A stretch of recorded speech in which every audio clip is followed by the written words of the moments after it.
Vishnu Sahasranama 729, Satanana, he who is many-faced.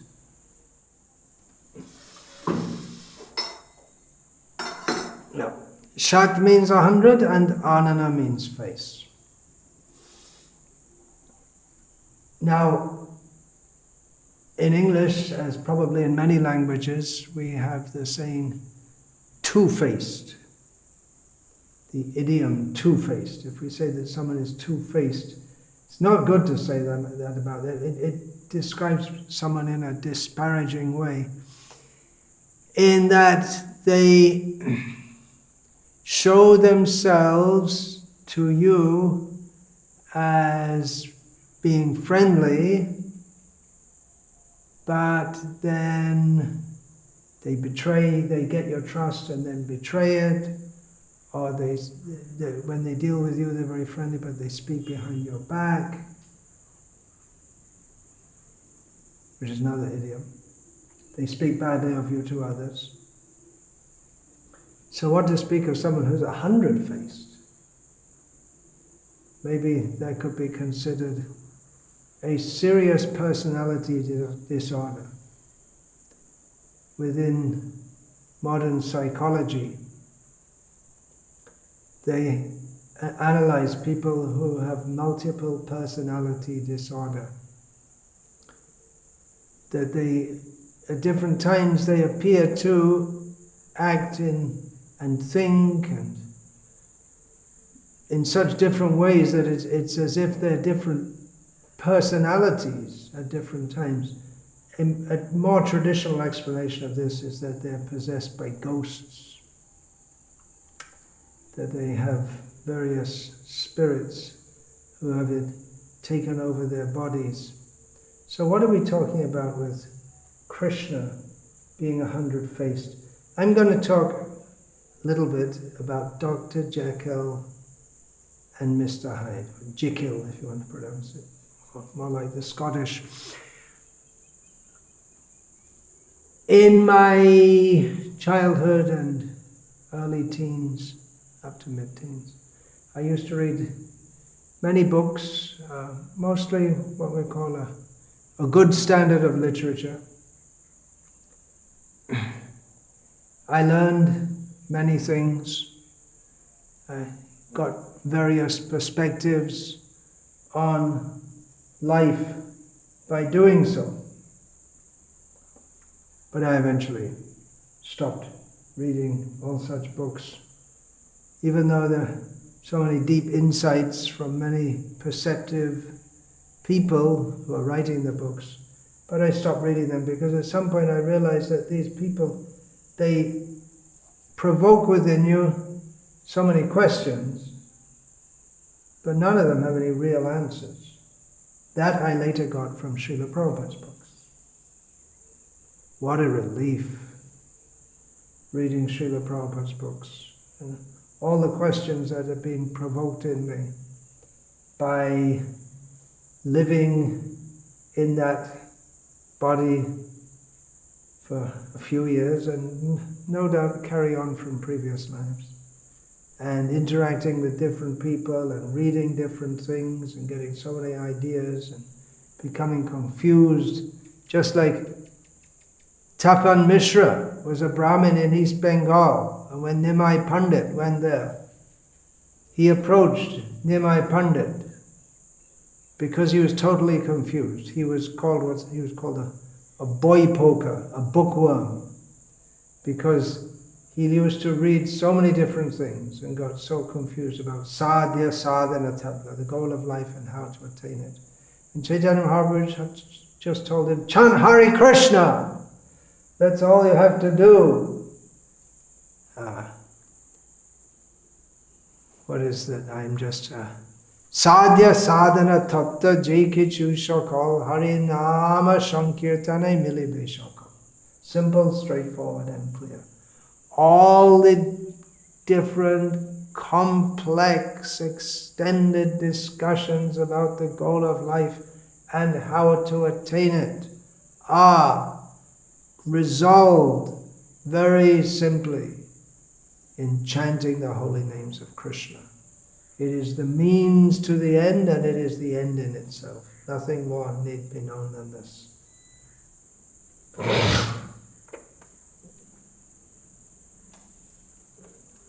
So I was a bookworm, and I didn't meet Chaitanya Mahaprabhu, but I met Srila Prabhupada through his books. One of the books that came to my mind when I was preparing, meditating on this talk that I'm giving now, was one of the classics of English literature, one of the many classics of English literature, written in 1880 by Robert Louis Stevenson, a Scotsman, and it's called Dr. Jekyll and Mr. Hyde. And in short, the story is something like this, that Dr. Jekyll is a respectable member of the civilized society, as up to the present day, doctors are generally expected to be. But fiddling around in his laboratory one time, he created some potion which, after drinking it, it changed his whole visage, his whole appearance, and his mentality. So he went out into the city and he did horrendous things.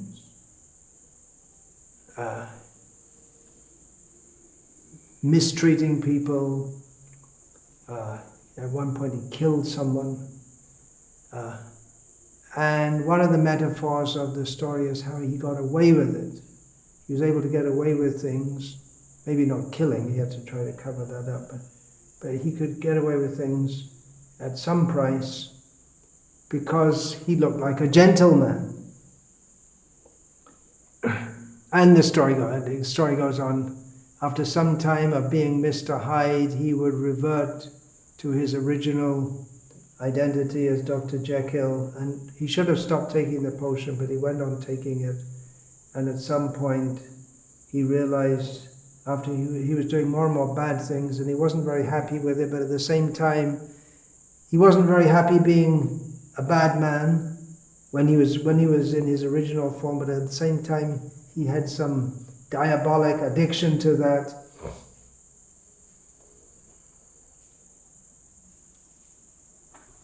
And it came to a point where he just completely flipped and he couldn't remain as Dr. Jekyll at all. And then, as far as I remember, he committed suicide. So it's a metaphor for the bad elements within good people. How we're addicted, even when we're trying to be good, but we're addicted to the bad within us.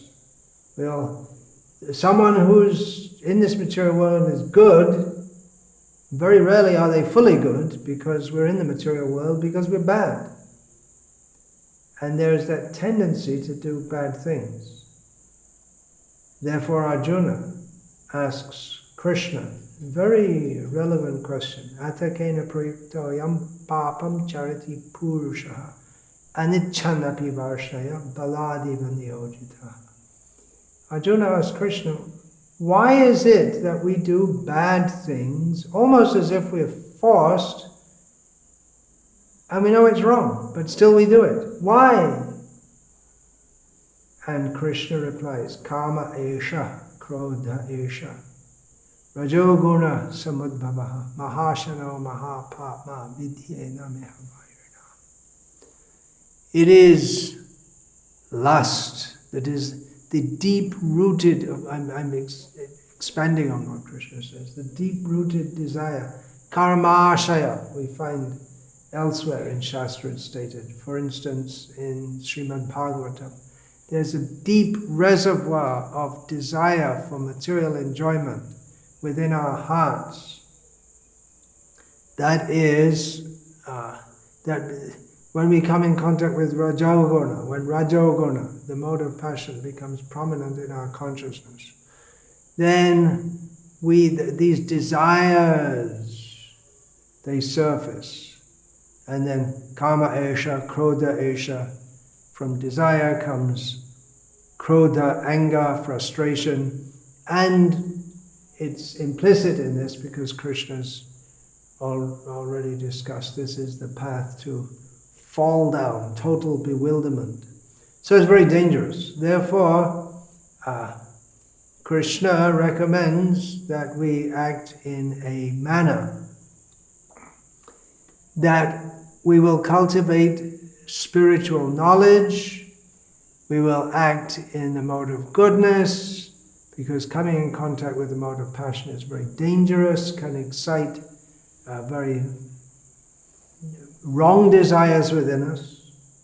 A famous example is that of Ajamil, a very pure Brahmin, situated in his activities and in his consciousness, fully in the mode of goodness, but then he, by chance, if you want to believe in chance, but by the arrangement of providence, he came across a scene that provoked in him the mode of passion. He saw a man and a woman lustily embracing, which awoke within his heart a desire for sinful, lusty enjoyment, which he wasn't even aware of. He was married, he had a wife, but we can understand from this narration that he was living according to the principle of a pious householder. Dharma viruddho bhuteshu kamosmi bharatashu. Krishna says that the lusty or the combination of man and woman, dharma viruddha, which is enacted for the sake of dharma, that is a representation of Krishna. It's not gross physical or mental lust. So we all have this bad tendency within us.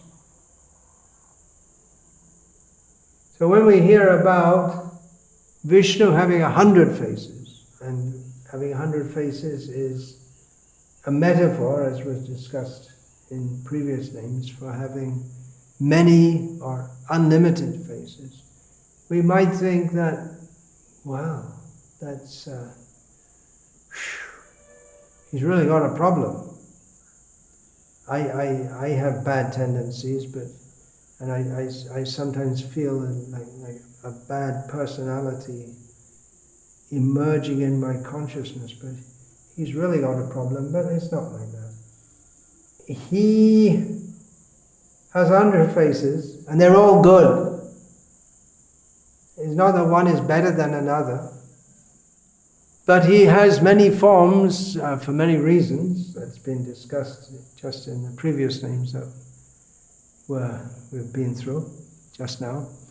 But one thing is that Krishna, he's full of life. He loves life. He is life. So many people, when they wake up in the morning, the daily grind, they wake up and they think, oh no, another day. A friend of mine at school told me that his father, who was well positioned in a company, but he went through so many alarm clocks because it was his habit when the alarm clock went off in the morning to pick it up and smash it on the floor. He didn't like it. That just shows that he's not happy with his life. But Krishna, he's so happy with his life that practically he doesn't sleep. He just he comes home after a night of frolicking, unbeknown to his darling mother. So as not to disturb her, he comes home and lies down as if he's deeply asleep. And then he gets up and he's enthusiastic about every single day. And so are his friends. They're all enthused. Oh, another day, great, let's go and see Krishna. Oh, we're going to go out and take all the cows out again. And Krishna is so enthusiastic about life, and he's so enthusiastic about his devotees that he expands himself into many different forms to enjoy pastimes, to interact with the different devotees as they like to interact with him. So for Krishna to have 100 faces is not something damnatory at all. Rather, it's another of Krishna's great glories. In fact, if we say to an ordinary person, "Oh, you're two-faced," oh, that's a very great indictment. If we say to Krishna, "You're two-faced," well, it actually is for him also, because not just two. I mean, even Lord Brahma has the smallest, most minuscule Lord Brahma has 4 heads, and then there are some with 100, 10 heads, 100 heads, 1,000 heads, million heads, millions of heads. Even Lord Brahma can have many heads. Many of these names we have in Vishnu Sahasranama, they can be applied to others also.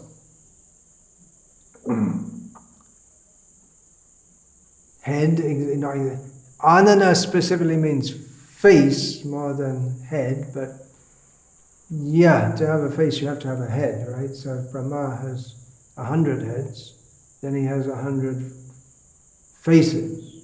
And with Brahma also, he's a very great personality, but he, with different heads, different manifestations of the cosmos, they arise. We see in the narrations, just coming to my mind, of the, who is that, Vishvarup, was it, the Brahmana mentioned in the 6th canto? He had 3 heads, one for reciting the Vedic hymns, one for drinking somaras, and the other for drinking wine, because he was of mixed caste. The somaras he was drinking because the Brahmana, somaras, he drank due to his lineage in the demigod line, and the wine because that was the demoniac blood within him. So Krishna, the whole point of Vishnu Sahasranama, one of the many important points, is that the Supreme Personality of Godhead is very different from anyone in this world. Not only is he different from Mr. Hyde, the bad characters, but he's also different from Dr. Jekyll, the good character, or someone who's trying to be good. Krishna doesn't try to be good. He's naturally good. Now that might sound like a very boring person, always good. Don't they ever do anything wrong? Actually, one reason why Krishna, especially, more than other avatars, is so loved, is because he's a naughty boy. And you think he was naughty in his childhood, phew. You don't want to talk about what he got into when he became a little older. I mean, it's really not good at all. And better not to discuss it. Yes, we should discuss it. But better discuss it with people who understand that intrinsically Krishna is good. He doesn't do any bad. So even when he appears to do bad, it's all good. There are some rascals who have the idea that Krishna, well, he was quite good, but he did a lot of bad things, but next time he comes, he'll be good only. Such people should be kicked in the face with boots. That's a parampara statement. learned it from Srila Prabhupada. They got it very, very wrong. They're trying to judge Krishna from our standpoint. But how can you judge him from our standpoint when he's in such a completely different category to us? We're the very moralistic Dr. Jekyll we're trying to be. But we all have the Dr. Hyde within us. Krishna doesn't. Everything he does is good. Everything he does is auspicious. All right, then, quoting from the acharyas who have commented on this name, in this series of names that have come up in this verse, we've quoted many times from the 11th chapter of Bhagavad Gita, which is quite suitable to describe Vishvamurti, Mahamurti, Deeptamurti, Anekamurti, Shatamurti, and now Satanana. The 11th chapter of Gita describes the Vishvarupa, the universal form of Krishna. So again, the acharyas quote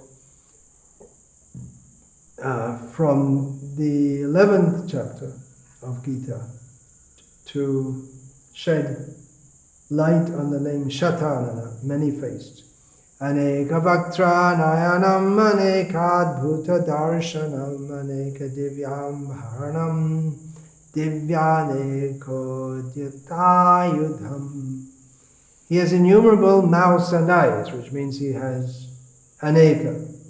Aneka, he has many, or innumerable, can be translated. Mouths and eyes, which means he has many faces. Innumerable mouths and eyes. Anekadbhuta darshanam, just so many amazing things to be seen in him, so many marvelous aspects, many divine ornaments and many divine weapons. This is actually the beginning of the description of the Vishvarupa. This is the first verse that Sanjay describes to Dhritarashtra how Krishna is showing to Arjuna. Then, from the 13th chapter of Gita, about Krishna's many faces, Sarvata Pani Padam Tat Sarvatokshi Shiromukham Sarvata Shutiman Loke Sarvam Avrita Tishtati. Everywhere are his hands and feet. Sarvata, everywhere. His eyes, heads, and mouths everywhere, which means his faces. His ears are everywhere because he hears everything everywhere, which means he has ears to hear, right? We're talking about his head, so it's not an earless head. He's heard about, or can be said, he's heard about in various ways, and in this way he exists, covering everything. Quoting from Shvetashvatara Upanishad, Brahman, means Krishna, ultimately is described as Sarvanana, Shirogriva, Sarvabhuta Guhashayaha. Brahman is Madhvacharya especially insists that Brahman, as described especially in the Upanishads, refers to Vishnu. And of course the impersonalists won't accept this, but here we have from Shvetashvatara Upanishad that Brahman has many faces, Sarvanana, heads, necks, and resides in the hearts of all living beings. So here's face means a person. Who is that person? Exactly. Well, atato brahma jignasa, we should inquire. And what is the answer? Om namo bhagavate vasudevaya. That Brahman is Krishna, Vishnu. Another meaning of this name is Ananda. It can mean opening. So the face, there are so many openings. The mouth, the eyes, the ears, the nose. These are generally counted as the openings, although actually there are so many openings if we include the pores of the hairs, but these are the main openings. So Anana, Satyadeva Vasishta says, that through these openings, Bhagavan has arranged for the living beings to sustain their life. We require to see, we require to hear, we require to breathe, we require to ingest food. These are all the arrangements of Bhagavan by which the living beings are able to sustain their lives in this world. So this Satanana, according to what we just read from Shvetashvata Upanishad, that can be synonymized as Sarvara. So in one sense, all the faces are representations of Krishna's face, inasmuch as he creates and sustains them all. And then, very similar to this is another meaning of this name. He has created various life forms and provided the means for their survival. Very interesting meaning is given by Sri Radha Krishna Shastri. Different faces, just like Srila Prabhupada said about crossing the Atlantic Ocean. It was unusually calm during the crossing, and Srila Prabhupada wrote that if the ocean had shown a different face, he used that idiomatic usage, then he might not have been able, Srila Prabhupada might not have been able to survive the sea journey, the voyage. So face in this aspect can mean aspect. I saw, just like a mountain peak may have different faces. I suppose the minimum would be 3, Trikuta. There's a famous heavenly mountain described in Bhagavatam and so many other Puranas. And they may have several faces, and they're all different, they have different angles.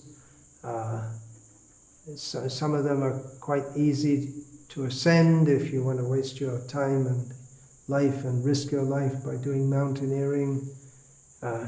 Some of them, one face may be very difficult to ascend, another face may be very easy, relatively speaking.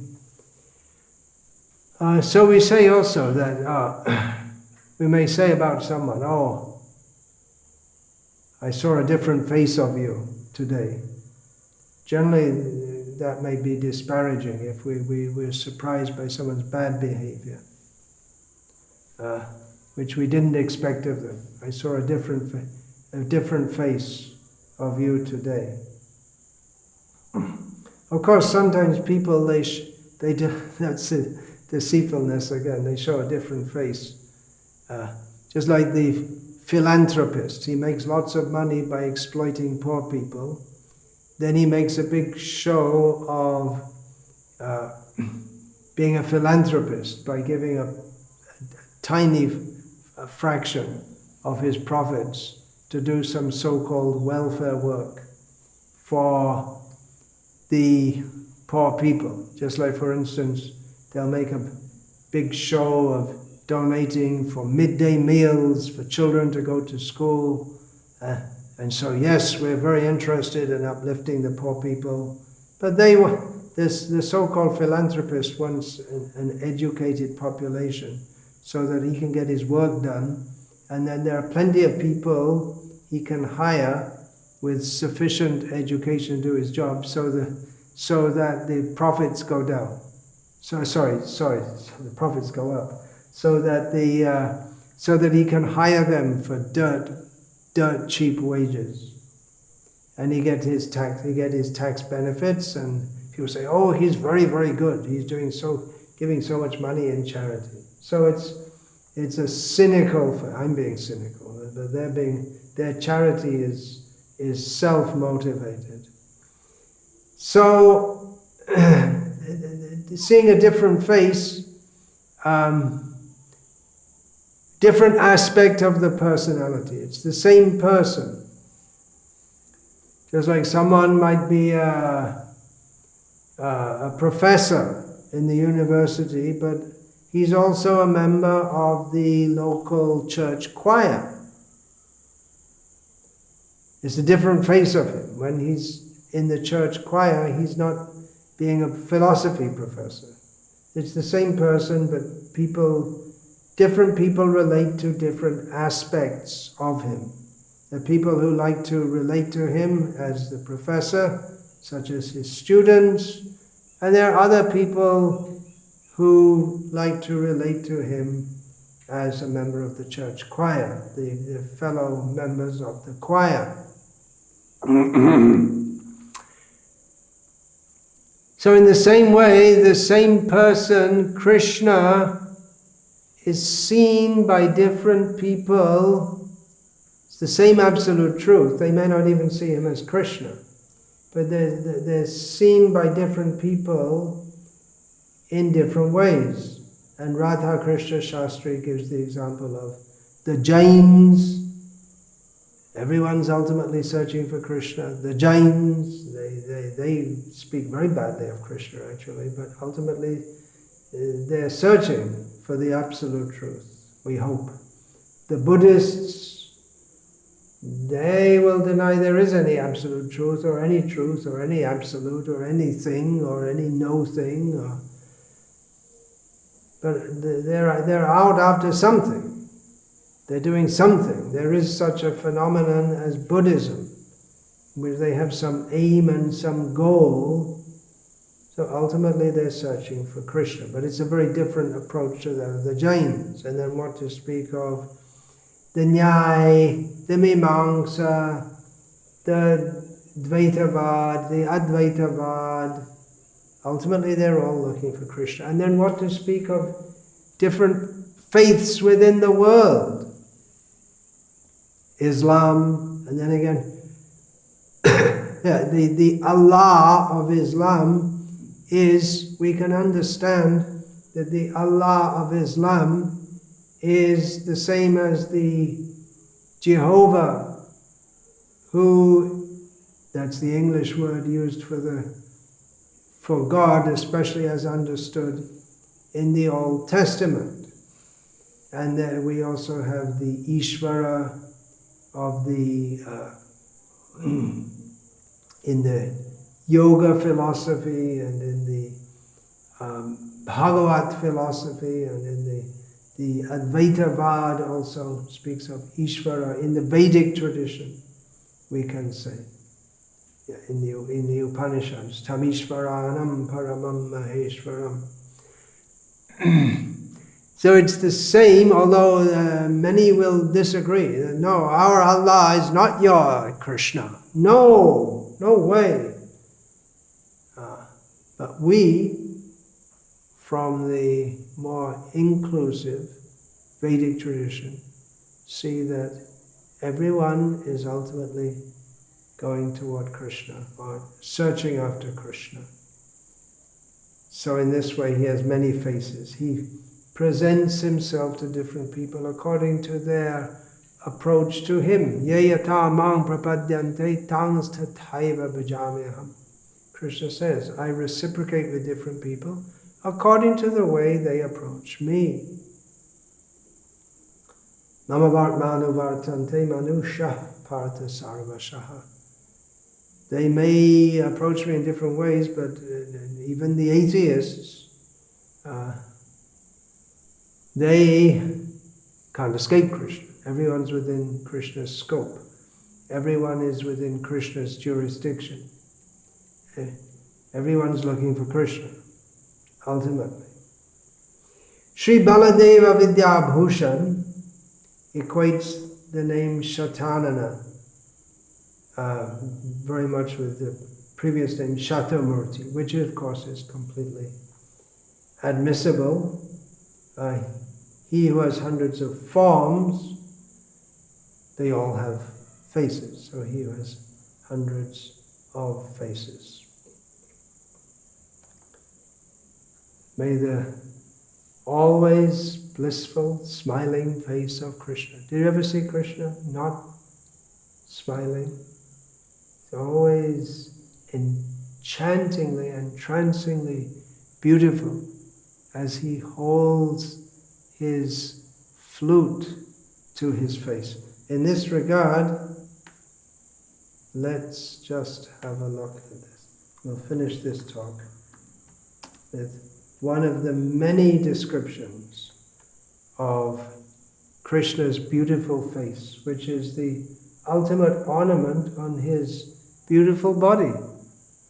That's why the 10th canto of Bhagavatam is considered to be just like the beautiful, smiling face of Krishna.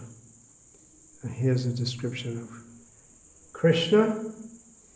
Smerang bhangi traya parichitang sachi vistirna drishtim vangshinyast adhara kishalayam ujvalang chandrakena govindakhyam haritanam ita kesha tirto prakante ma prekshishthasthavayadi sakhe bandhu sange stiranga.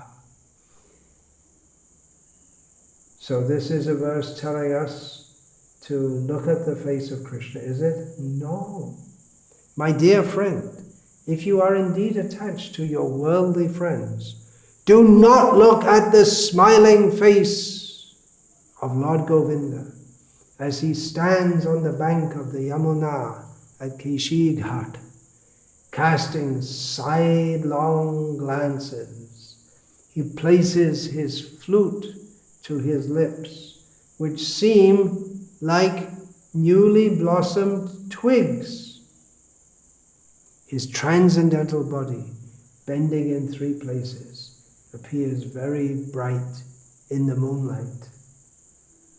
So, in a roundabout way, actually in a completely opposite way, Rupa Goswami is saying, run to Krishna. Krishna plays his flute. The cows run to him. The cowherd boys run to him. The cowherd girls, the gopis, they run to him. So our whole human life should be one running, running, running, running. Don't relax. Don't stop. Don't take a break. Run, run, run, run, run, run, run to Krishna. And ultimately, we will be blessed with the glance from Krishna's beautiful, smiling face. That is the ultimate goal of hearing about, chanting about, remembering Lord Krishna, which we're trying to do here by reciting Sri Vishnu Sahasranama. Mancha kalpa tarubhyascha kripa sindhubhyevacha patitanam pavanebhyo vaishnavebhyo namo namaha dante nidhaya chunakam padaya nipatya kridvacha kaku shatametadaham bravimi. Hey sadhava sakala eva vihaya durat Gauranga Chanda Charane